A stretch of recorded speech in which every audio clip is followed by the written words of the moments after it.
Well, our first air show was the Reno Air Races in 2008, and we had signature cards that we had with 4 Tuskegee Airmen on, and we were having the guys sign those signature cards and hand them out to the public. And I thought, what could I have these guys sign? Something that would be really special that we could hang on to and take with us when we go to air shows.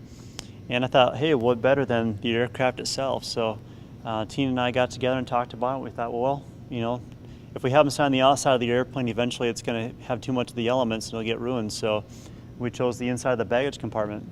And the very first Tuskegee Airman to sign the airplane was Lieutenant Colonel Harvey, right here. And under his name, it says he's the first Top Gun in 1949. And the Air Force had their first Top Gun competition at what is now Nellis Air Force Base in Nevada. And the Tuskegee Airman took first place in that competition. So really fun to have him sign the airplane. Alexander Jefferson, who we did quite a few air shows with, he was a POW for 9 months in Germany. Bill Holloman, who we worked with probably more than anybody, he passed away a year ago in June, and he flew in World War II, Korea, and Vietnam, and he's the first black helicopter pilot also in the Vietnam War.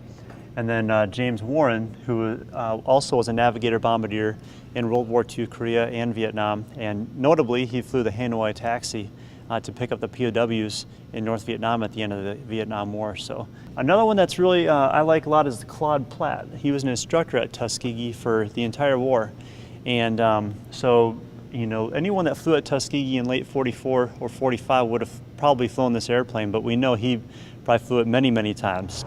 Let's see, how about right there?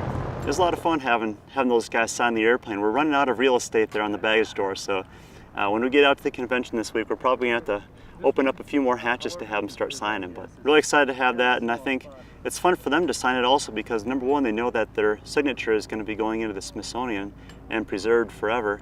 And it's also neat because when they look at the door, a lot of times they'll start pointing out names that they recognize, and then that stirs further conversation about the people that we've had out with us. And it's been very memorable and a lot of fun for everybody.